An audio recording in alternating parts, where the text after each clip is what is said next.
헤일리 나우엔의 상처 입은 치유자. 헤일리 나우엔에 대해서 간단히 살펴보겠습니다. 저자는 예수회의 사저이며 심리학자입니다. 간결한 문장과 언어로 영혼을 맑게 울리는 그의 저서들은 세계적으로 복음주의자들의 큰 호응을 얻어왔지요.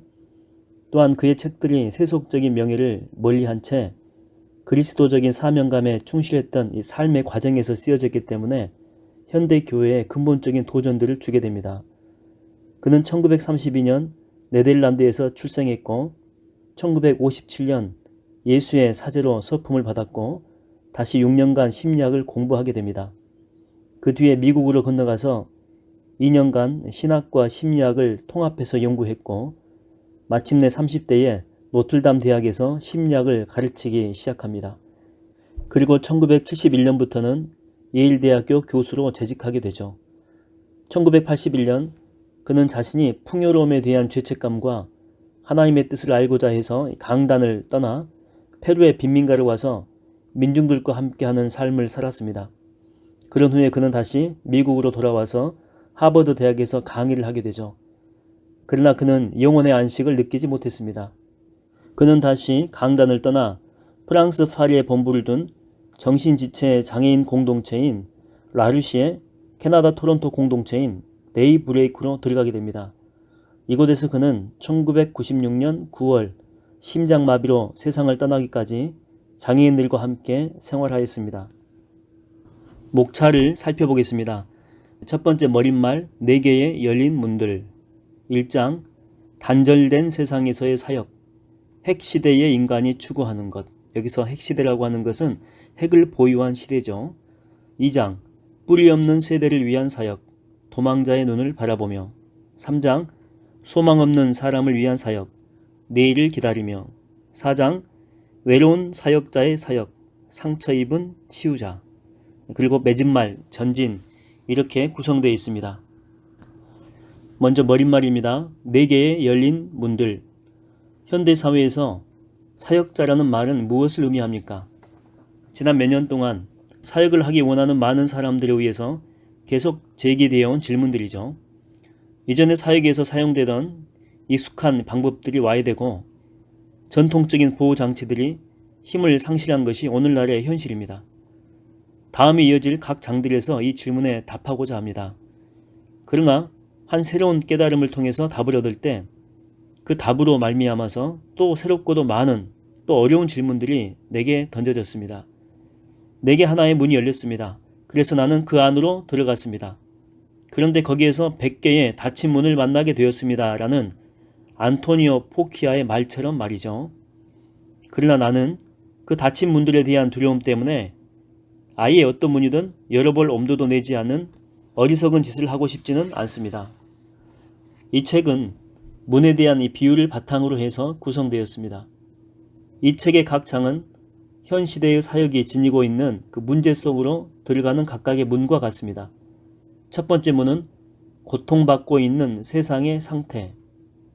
두 번째 문은 고통받고 있는 시대의 상태. 세 번째 문은 고통받고 있는 개인의 상태. 그리고 네 번째 문은 고통받고 있는 사역자의 상태를 나타냅니다.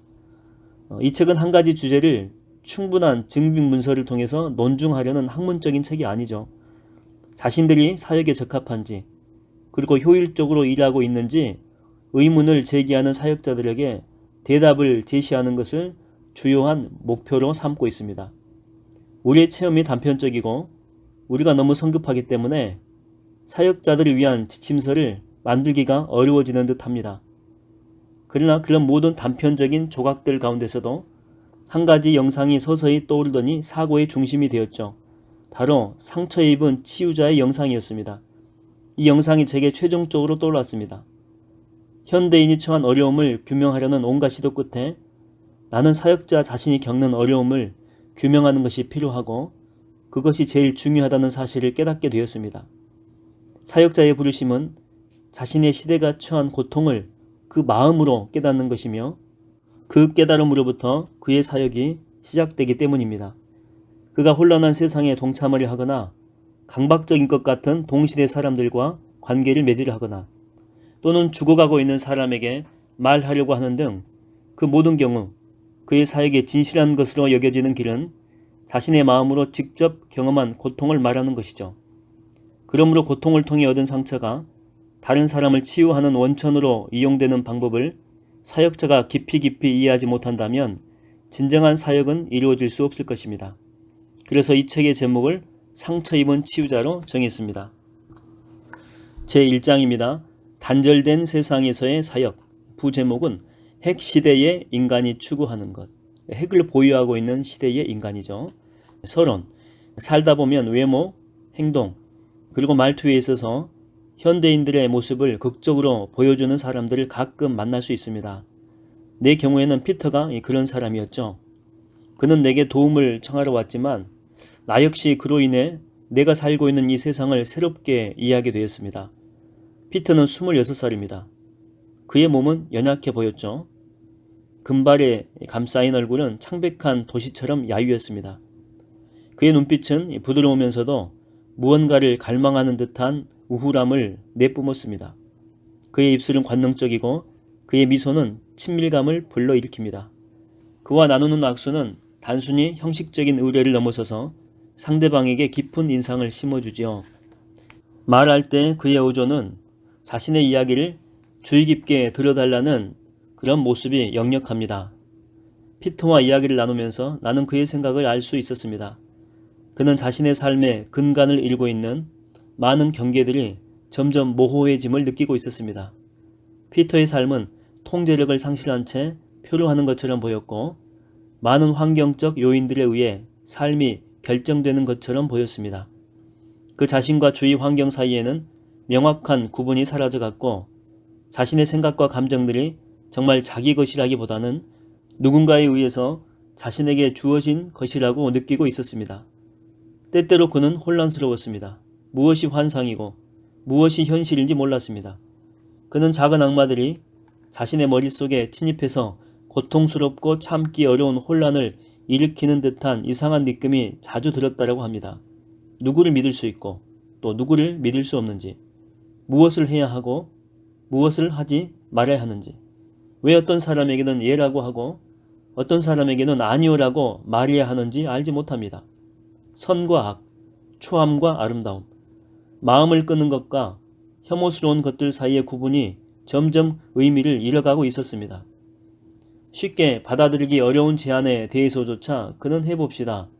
아직 경험해보지 않은 일이라면 한번 해보는 것도 좋지 않겠습니까? 그것이 좋은 것이든 나쁜 것이든 새로운 경험을 해보는 것도 괜찮을 것 같은데요? 라고 말합니다. 자신과 환경 사이, 환상과 현실 사이, 해야 할 것과 거부해야 할 것 사이에 명확한 구분 없이 피터는 현재의 포로가 되어서 현재에 붙잡혀서 과거나 미래와 적절한 연관성을 갖지 못하는 듯 했습니다. 자신의 집으로 돌아오게 되면 그는 또 다른 세계로 들어온 기분입니다. 부모님이 쓰는 언어, 그들의 질문과 관심, 그들이 간절히 바라는 것과 염려하는 것 등등이 피터에게는 다른 언어와 분위기를 가진 또 다른 세상에 속하는 것 같습니다. 피터가 그리는 자신의 미래는 마치 모든 것이 희미하여 알아볼 수 없는 큰 덩어리나 꿰뚫어 볼 수 없는 먹구름 같았습니다. 그는 자신이 사는 이유와 자신이 어디를 향해 가고 있는지 해답을 찾지 못하고 있습니다. 피터는 어떤 목표에 도달하기 위해 열심히 일하지도 않고 큰 소망이 이루어지기를 고대하지도 않고 또 멋지고 중요한 어떤 일이 일어날 것이라고 기대하지도 않습니다. 그는 허공을 바라볼 뿐이며 그가 확신하는 단 한 가지는 삶에 있어서 가치 있는 것은 여기 그리고 지금뿐이라는 사실입니다. 지금까지 피터에 대해 설명한 이유는 정신과 치료가 필요한 환자의 모습을 보여주기 위해서가 아니죠. 피터의 상황은 여러 가지 면에서 전형적인 현대인의 상황을 보여주고 있습니다. 아마도 피터는 도움이 필요할 것입니다. 그러나 피터의 경험과 느낌은 단순히 한 개인의 정신병리학적 증상이라는 차원에서 이해될 수는 없지요. 피터가 경험하고 느끼는 것들은 우리 모두가 살고 있는 역사적 상황의 일부분이며 그렇기 때문에 우리는 그의 삶 속에서 시대의 표징을 볼 수 있고 또 그 표징은 우리 자신의 삶 속에도 나타나는 것입니다. 우리는 피터를 통해서 내가 핵 인간이라고 부르는 상태에 고통스러운 상황을 볼 수가 있습니다. 이 장에서는 피터와 같은 삶을 경험하는 많은 사람들을 통해 분명히 드러나는 우리 인간이 처한 어려움을 좀 더 깊이 이해해 보고자 합니다. 현재의 혼란 가운데서 해방과 자유의 새로운 길들을 발견하게 되기를 소망합니다. 핵인간이 당면한 어려움과 핵인간이 해방되는 길, 이렇게 두 부분으로 나누어 살펴보겠습니다. 첫 번째는 핵인간이 당면한 어려움. 핵인간은 과학기술의 가능성에 대한 단순한 믿음을 상실했죠. 그는 인간으로 하여금 새로운 생활 양식을 창출하게 해주었던 바로 그 과학의 힘으로 인해서 인간이 자멸할 수 있음을 뼈저리게 깨닫게 되었죠. 고대 인도로부터 전해지는 옛날 이야기 하나를 소개하겠습니다. 핵인간이 처한 상황을 이해하는 데 도움이 될 것입니다. 4명의 왕자가 각자 어떤 특기를 숙달해야 할지 의논하고 있었습니다. 세상을 두루 다녀보고 특별한 기술을 배우자라고 그들은 결정을 내렸죠.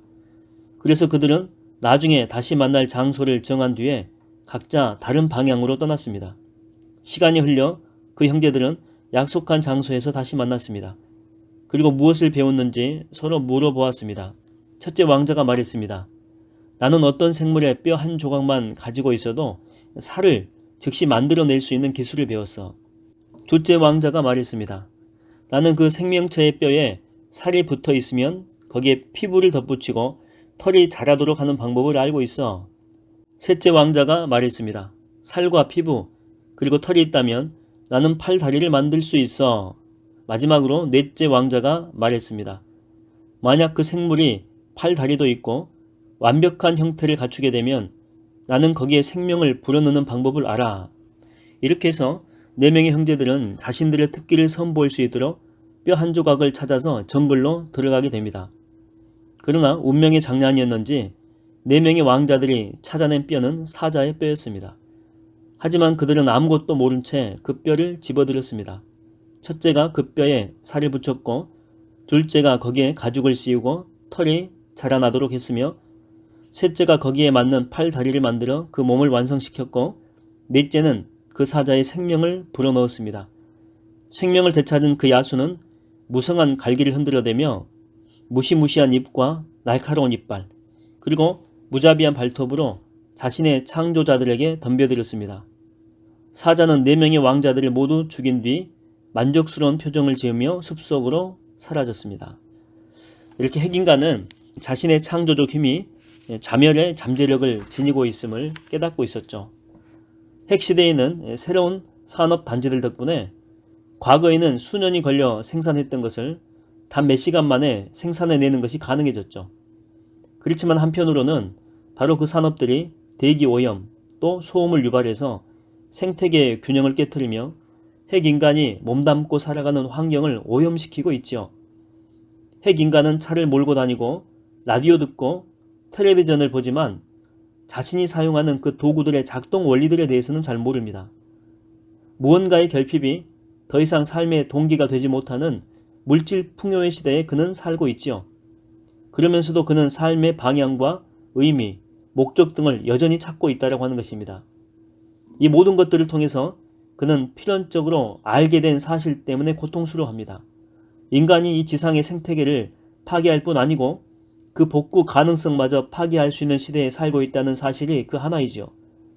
그리고 일부 인간이 아니라 인류 전체를 우리가 존재하는 한시적인 기간이 아니고 역사 자체를 파괴할 가능성이 있는 시대에 살고 있다는 것이 두 번째입니다. 핵인간에게 미래는 보장된 것이 아니고 선택하는 것이죠.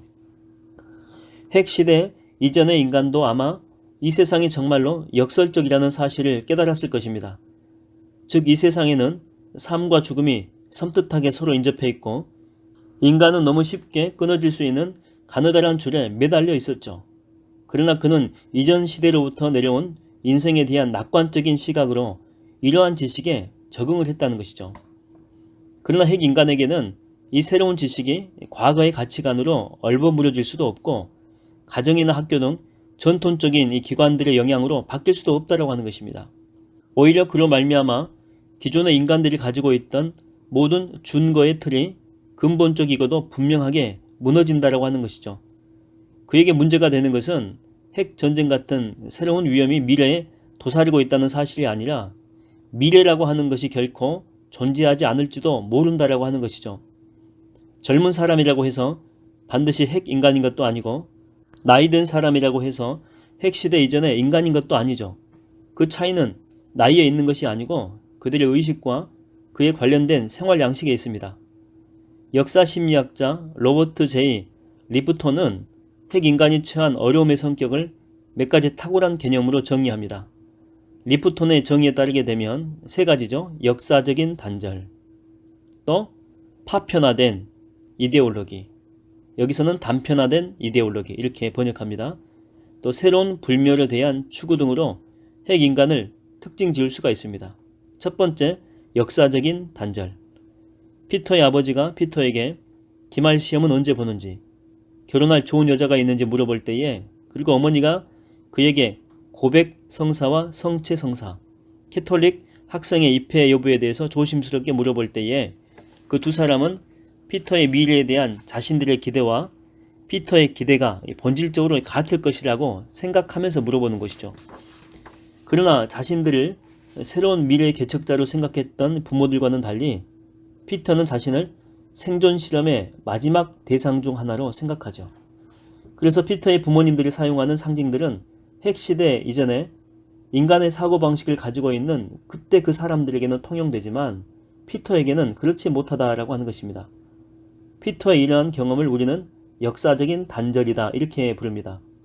그것은 문화적인 전통 가운데 존재하는 필수적이고 유익했던 상징들, 다시 말해서 가족, 또 사고체계, 종교, 그리고 일상생활의 모습들과 관련된 상징들에 대해서 인간이 느껴온 연계감의 그 단절이다라고 하는 것이죠. 왜 인간은 결혼하고 아기를 낳고 공부를 하고 경력을 쌓아가야 됩니까?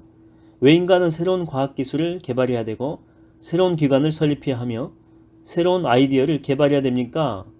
인간이 노력한 결과의 가치가 미래에 보장될 수 있을지 의심스럽다면 왜 그렇게 해야 됩니까?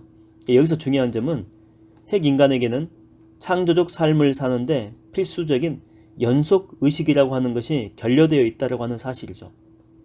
핵 인간은 자신을 비역사의 일부로 여겨서 지금 여기라고 하는 그 순간만을 중요시한다라고 하는 것입니다. 왜냐하면 핵이 터지면 과거나 미래는 다 사라져버리기 때문에 지금 당장만 중요하다라고 하는 것이죠. 핵 인간에게 인생이란 시위가 끊겨 어떤 화살도 쏠 수 없는 활과 같죠. 그는 제자리를 상실한 듯 마비 상태로 서 있습니다. 그가 보이는 반응은 실존적인 인간이 보여주는 갈망이나 기쁨이 아니라 무관심과 권태입니다. 인간이 희망이나 절망을 느끼는 것은 자신에게 미래에 대한 책임이 있음을 인식할 때만 가능하죠.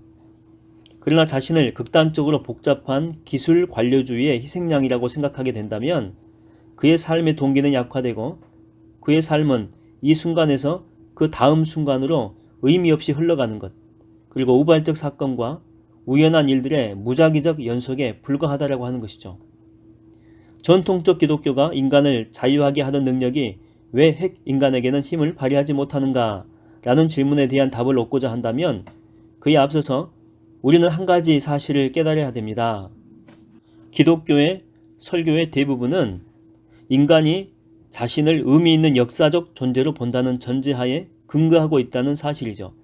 즉, 그 전제 조건에 따르게 되면 과거의 하나님이 우리에게 오셨고 현재 우리 안에 살고 계시며 미래에 우리를 해방시키기 위해서 오실 것입니다.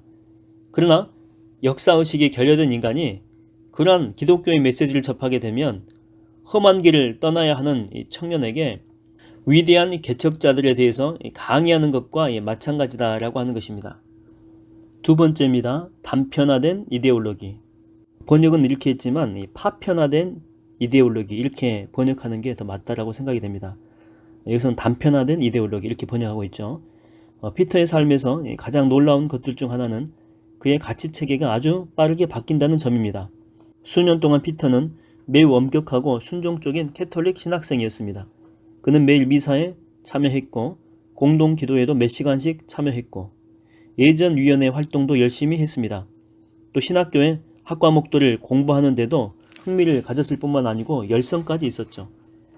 그러나 신학교를 떠나서 일반 대학에서 공부할 결심을 한 지 몇 달 만에 피터는 이전의 모든 생활 방식을 버렸습니다.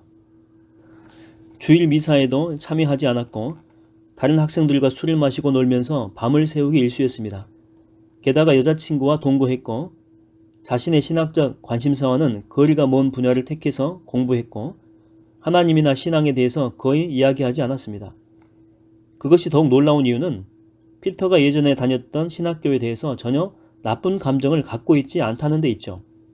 피터는 신학교에 있는 친구들을 정기적으로 방문하며 독실한 신앙인으로서 자신이 보낸 시간을 좋은 추억으로 여전히 간직하고 있습니다. 그러나 이 두 가지 생활 방식이 서로 일관성이 없다고는 거의 생각하지 않는 듯이 보입니다.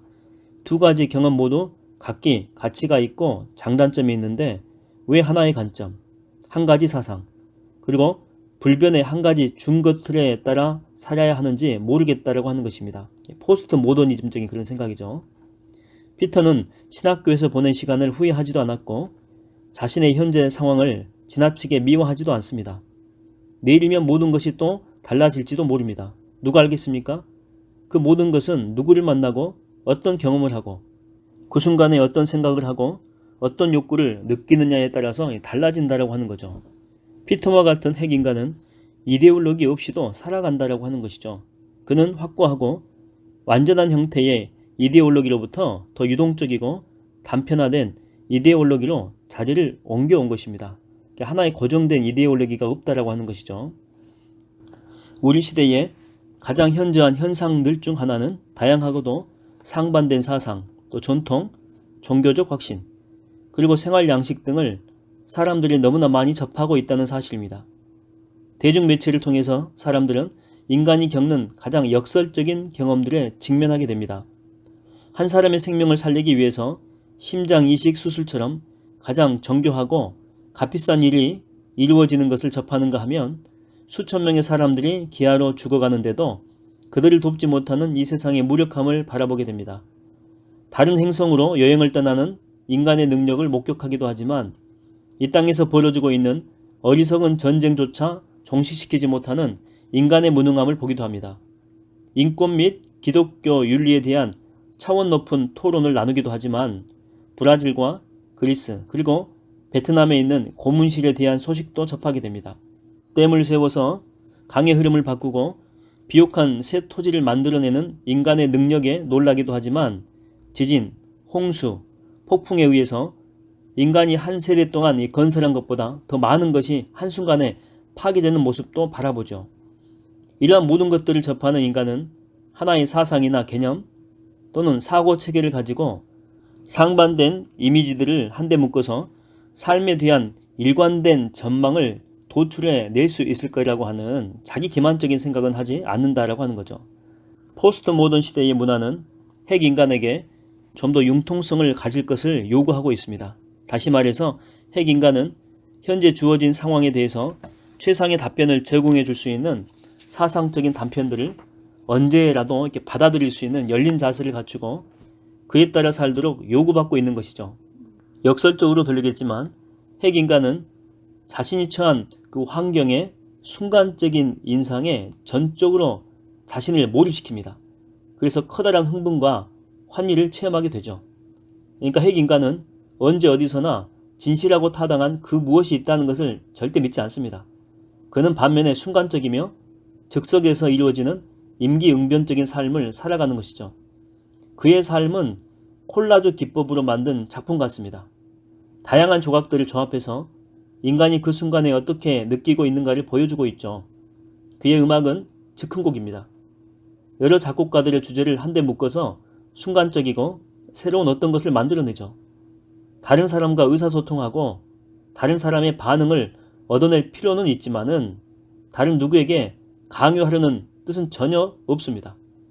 또한 자신의 감정과 생각들을 장난스럽게 표현하는 것 뿐이죠. 그것이 바로 핵인간의 삶이다라고 하는 것입니다.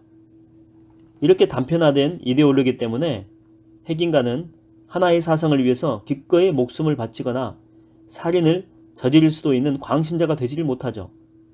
그가 우선적으로 추구하는 것은 가치 있게 느껴지는 경험들 뿐입니다. 그러므로 그는 매우 관대하죠. 왜냐하면 신념이 다른 사람을 위협으로 여기기보다는 새로운 사상을 발견하고 자신의 사상을 시험해 볼 수 있는 기회로 여기기 때문이죠. 그는 랍비나 목사, 사제 등의 말에 주의를 기울일지는 모르겠지만 그 사고 체계를 받아들이진 않습니다. 다만 자신의 부분적이고 단편적인 그런 경험들을 심화시키기 위해서 그들의 말을 들을 뿐이죠. 핵인간이 기독교 메시지가 자신에게 맞지 않는다라고 생각하는 그 이유는 기독교는 어떤 사건, 어떤 상황이라도 설명할 수 있는 그 모든 것을 아우르고 포용할 수 있는 하나의 진리, 하나의 관념을 갖고 있다라고 그렇게 믿고 있기 때문이죠. 그러나 그들은 자신의 삶과 적절한 연관성을 가질 수 있는 하나의 기독교 진리는 존재하지 않는다라고 믿고 있고 또 이런 부분에 대해서도 회의적으로 생각하고 있기 때문에 그렇죠. 세 번째, 새로운 불멸에 대한 추구. 피터가 왜 도움을 청하러 왔을까요? 그는 자신이 무엇을 찾고 있는지 정확히 알지는 못했지만 전반적으로 삶의 모든 영역에 영향을 미치는 혼란을 느끼고 있었기 때문이죠. 피터는 자신의 삶 속에서 통일성과 방향 감각을 상실했습니다. 그는 자신을 온전한 한 인간으로 유지시켜주는 경계선을 상실했던 것이죠. 그리고 그는 자신이 현재의 포로가 되어서 이리저리 방황하며 궁극적으로 걸어야 할 인생의 길을 결정할 수가 없는 존재가 되어버렸다라고 하는 것입니다. 그는 긴 주말이나 많은 휴일 동안 잠을 자고 성관계를 갖거나 친구들과 함께 둘러앉아 음악을 들으며 공상하는 것으로 소일을 했습니다. 피터는 자신이 참여할 만큼 긴급하거나 중요해 보이는 일이 없었죠. 어떤 설계나 계획도 신나는 목표나 완수해야 할 긴급 과제도 없었습니다. 피터는 그럼에도 갈등을 느끼지도 않았고 우울하지도 않았고 자살하고픈 충동을 느끼지도 않았습니다. 그는 근심이 가득한 얼굴을 하고 있지도 않았죠. 절망으로 고통받지 않았지만 그렇다고 무언가에 대한 희망을 품고 있지도 않았습니다. 이런 마비 상태에 대해서 피터는 자신의 상태가 정말로 괜찮은 것인지 의심이 들기 시작한 거죠.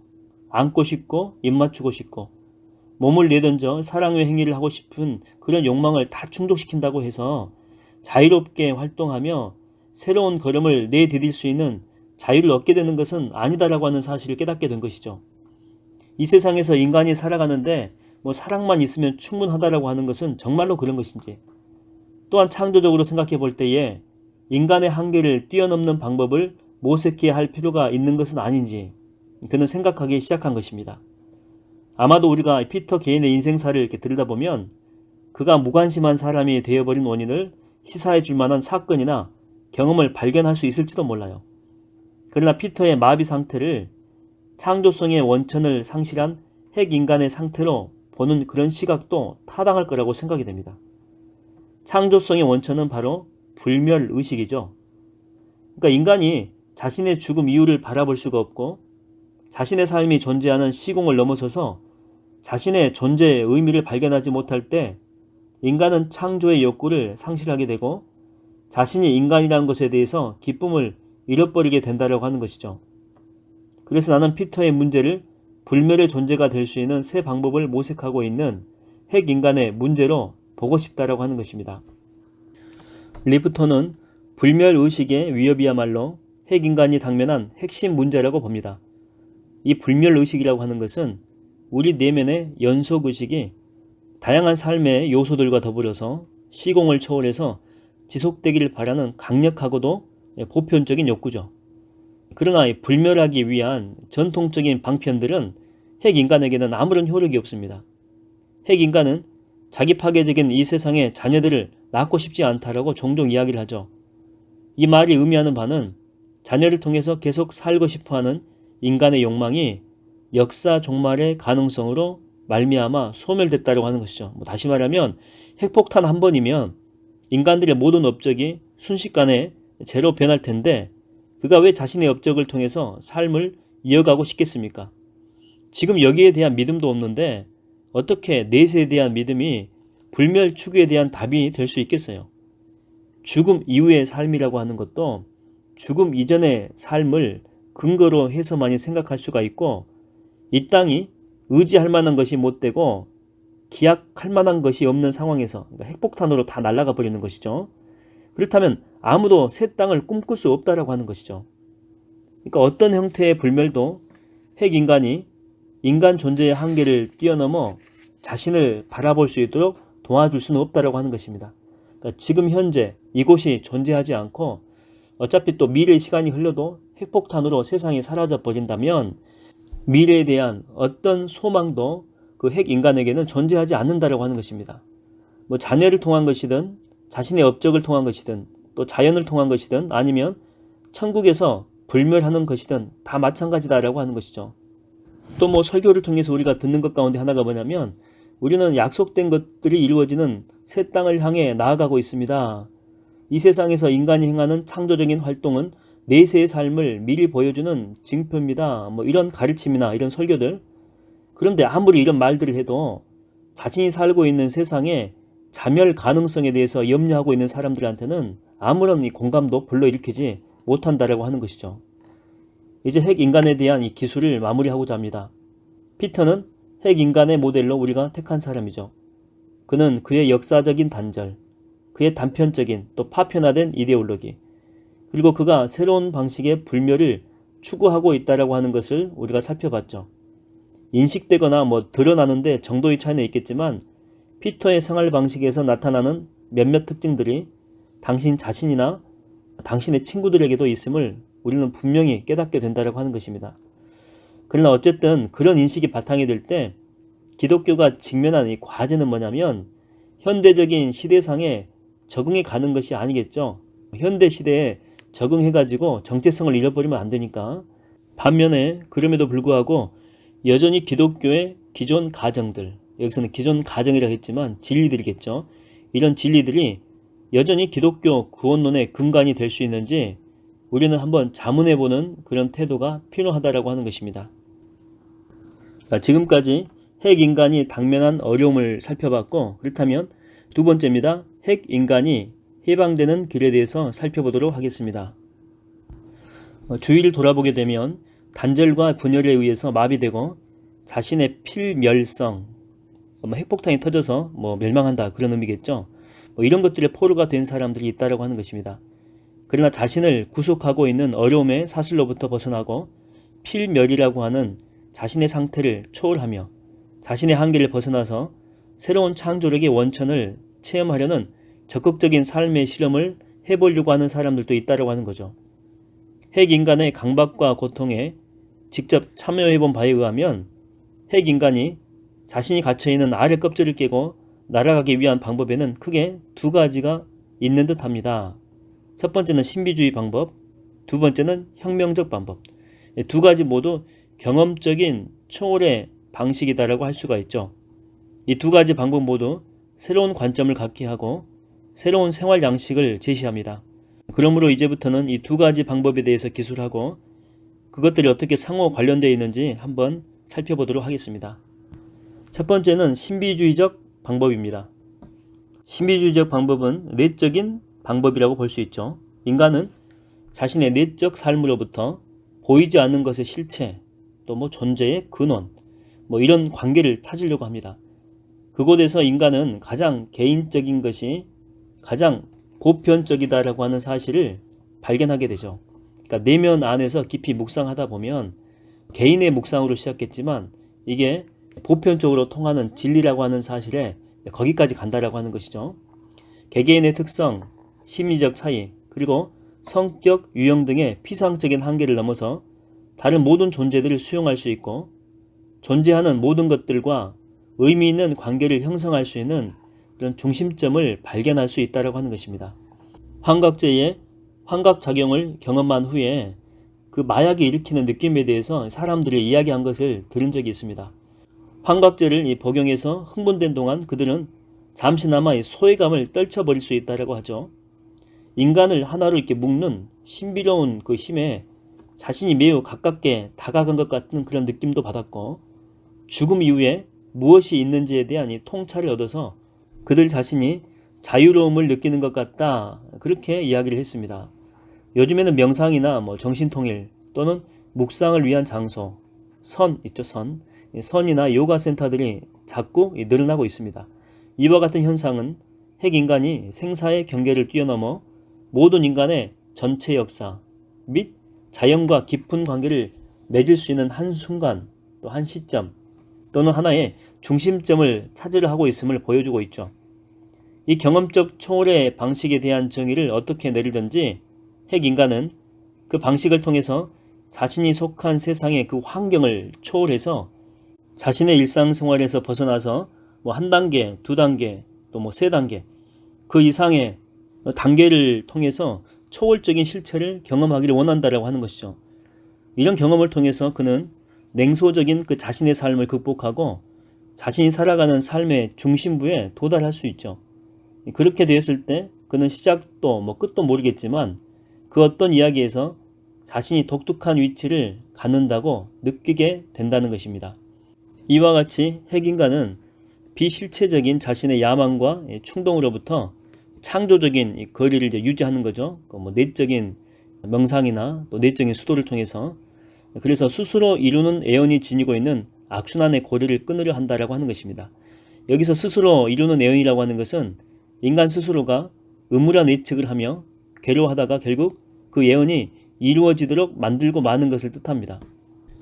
핵인간은 이렇게 신비주의적인 그런 방법을 통해서 그 안에서 자신이 지닌 창조성의 정수를 경험하게 되죠. 그래서 미래에 대한 이 자신의 암울한 생각에 수동적으로 희생되는 것을 거부할 힘을 얻게 됩니다. 그리고 그는 인간관계의 사악한 사슬에 묶여있는 이 고립된 인간이 아니고 자신이 당면한 어려움의 벽이 있지만 그걸 뛰어넘을 수 있고 또 자신의 관심사를 넘어서 그러니까 초월하는 거죠. 멀리까지 도달할 수 있는 인간이 될 수 있다고 하는 것이죠. 그곳에서는 모든 사람들이 평등한 존재로 다가오고 인간들 서로에 대한 동정심이야말로 인류에게 남겨진 이 가능성으로 다시 대두가 될 수 있다는 것이죠. 그는 놀랍고도 자명한 사실, 즉 기도란 삶의 종교적 장식물이 아니고 인간의 생존에 필수적인 호흡이라는 사실을 통찰하게 된다라고 하는 것입니다. 그러니까 내적으로 쭉 가다 보게 되면 결국 기도라고 하는 것을 하게 돼 있죠. 기도하다 보면 이 모든 것들을 경험하게 된다는 것입니다. 그래서 기도는 인간 생존의 필수적인 호흡이 될 수 있다, 이렇게 이야기하고 있습니다. 두 번째는 혁명적인 방법이죠. 그러나 오늘날 핵인간 시대에 가시화되고 있는 두 번째 방법이 있습니다. 인간들이 처한 공경을 극복하는 혁명적인 방법이죠. 그러니까 신비주의 방법이 내적인 것을 추구했다면 혁명적 방법은 외적인 방법을 통해서 목적을 이루는 것을 이야기합니다. 여기서 인간이 인식하는 것은 자신이 살고 있는 세상인가 혹 보다 나은 세상인가 이 사이의 선택이 아니고 아예 세상이 존재하지 않을 것인가 혹은 새로운 세상인가 이 사이의 선택이다라고 하는 거죠. 그들은 이 세상이 낭떠러지를 향해 가고 있다는 그 사실을 확신하고 있죠. 아우슈비츠, 히로시마, 알제리아, 또 마이레, 아티카, 방글라데시, 그리고 북아일랜드의 경우는 인간이 자신의 어리석은 과학기술 발명품으로 자멸해가는 상황들 중에 극히 일부에 불과하다고 생각하죠. 그들은 개조, 복구 또는 추가와 같은 말의 효용성을 더 이상 믿지 않습니다. 그들이 보기에 자유주의자나 진보주의자들은 견딜 수 없는 상황을 조금 더 견딜 만한 것으로 만들려고 함으로써 스스로를 기만하고 있을 뿐이다라고 생각하는 거죠. 그들은 가지치기 하는 것에 지쳤고 이제는 병든 사회를 뿌리채 뽑아내고 싶어합니다. 인종차별 폐지 회담, 대기오염과 소음 공해에 대한 단체적 조치, 평화 봉사단, 가난 퇴치 프로그램, 그리고 인권 법안 제정 등이 강탈, 억압, 그리고 착취가 만연해 있는 세상을 구원할 것이라고 전혀 믿지 않죠. 기존의 질서를 철저하면서도 근본적으로 뒤엎고 과감히 방향을 전환하는 것만이 모든 것의 종말을 막을 수가 있다고 생각합니다. 그러나 그들이 혁명을 일으키려는 것은 억압받는 자들을 해방시켜서 가난한 자들의 고통을 덜어주고 전쟁을 종식시키려고 하는 것은 아닙니다. 오늘날 혁명가들의 목표는 보다 나은 인간이 아니고 새로운 인간을 만들기 위해서죠. 그 새로운 인간이라고 하는 것은 아직 완전히 개발되진 않았지만 자신의 숨은 잠재력 안에 내재해 있는 것으로 자기 자신 및 이 세상과 관계를 맺는 인간이죠. 이 인간의 삶은 조작적인 방법에 의해서 이루어지지도 않고 무력에 의해서 지탱되지도 않습니다. 그의 삶은 사랑에 의해서 이루어지고 상호 의사소통이라는 새로운 방법에 의해서 지탱이 된다라고 하는 것이죠. 그러나 이런 새로운 인간은 스스로 이루어지는 그 진화 과정에서 나타나지 않는다라고 하는 것이죠. 나타날 수도 있고 나타나지 않을 수도 있어요. 그러나 나타나기에는 너무 늦었다라고 하는 것이죠. 자연뿐 아니라 문화에 있어서도 심화되는 이 불균형 가운데 나타나는 자멸적인 이 경향은 돌이킬 수 없을 정도가 되었다라고 하는 것이죠. 반면에 혁명론자는 현 상황이 돌이킬 수 있다라고 믿고 있어요. 인류가 완전히 자멸할 가능성이 있긴 하지만 그에 못지않게 인류가 완전히 새롭게 거듭날 가능성도 있다고 그들은 믿고 있다라고 하는 것이죠. 혁명론자들은 자신의 목적이 몇 년 뒤 또는 몇 세대가 지난 뒤에 이루어질 것이라고 생각하지 않습니다. 더 빨리 일어날 수 있다고 생각하는 거죠. 그래서 그들은 새로운 세상의 비전에 따라 살아가고 현재 사소한 야망들에 한눈도 팔지 않습니다. 그럼으로써 그는 자신의 현재 상황을 초월하고 수동적인 운명론을 벗어나서 급진적 행동주의를 향해서 나아간다라고 하는 것입니다. 세 번째, 기독교적인 방법. 제3의 길, 즉 기독교적 방법이 있을까요? 예수님 안에서는 신비주의적 방법과 혁명적 방법이 서로 상반된 것이 아니고 인간의 경험적 초월 방식의 양면이다라고 하는 확신이 강해지게 됩니다. 또한 이 거듭남이라고 하는 것은 개인적인 혁명과 마찬가지라는 확신 또한 강해지게 되죠.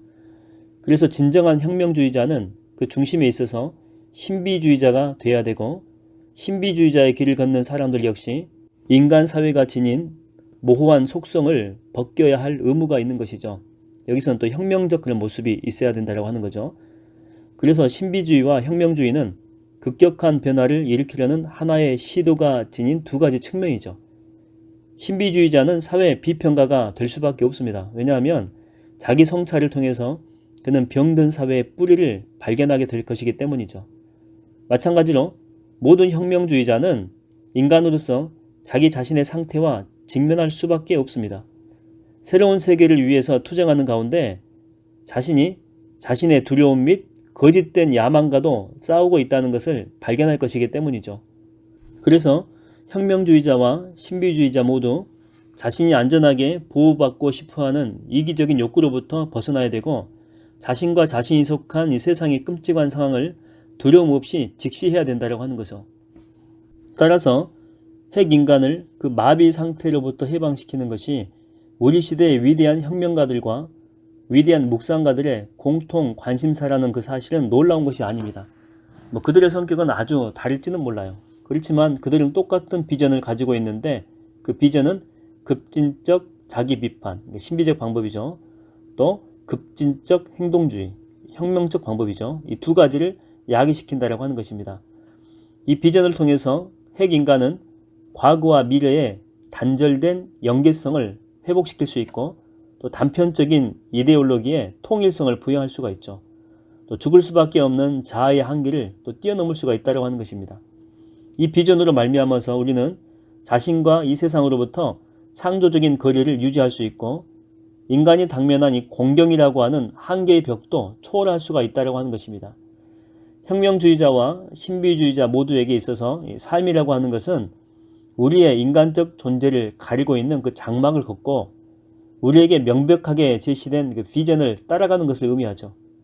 이 비전을 거룩함, 초자연적인 본체, 성령, 성부, 무엇이라고 부르든지 간에 거듭남과 혁명은 모두 피조된 우리 인간의 한계를 넘어서는 원천으로부터 원동력을 얻는다고 우리는 믿고 있다고 하는 것입니다.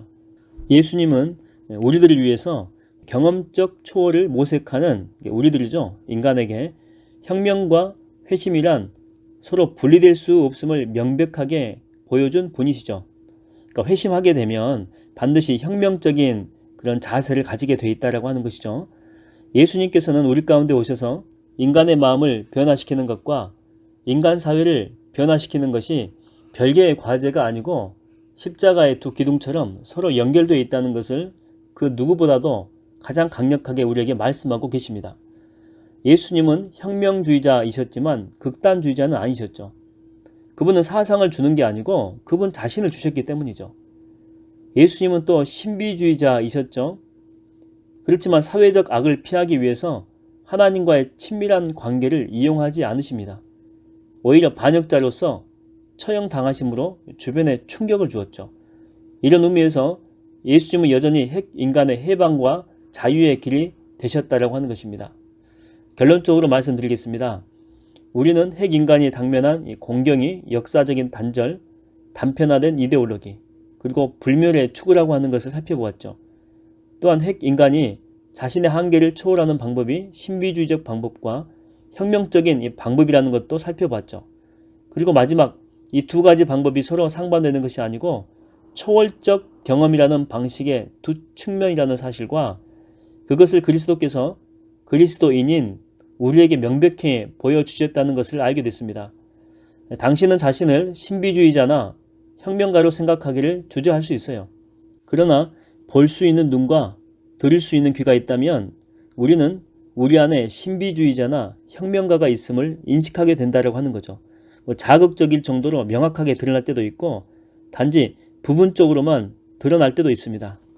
그러나 우리가 사는 동네에서 또한 우리의 가족 가운데서 심지어 우리의 마음속에서 벌어지고 있는 투쟁 가운데서 우리는 그를 발견하게 될 것입니다. 우리 삶에서 서서히 나타나서 새로운 세계로 이끌어주는 비전으로부터 힘을 얻는 모든 사람들 안에 그가 존재하기 때문에 그렇죠. 새로운 세계에 대한 비전, 그것이 바로 우리가 꿈꾸는 것이고 우리 행동을 이끌어주는 것입니다. 그것이 우리로 하여금 커다란 위험 부담을 감수하고서라도 언젠가는 인간이 자유로워지리라는 확신, 즉 자유롭게 사랑하리라는 확신을 가지고 담대히 나아갈 수 있게 해줍니다.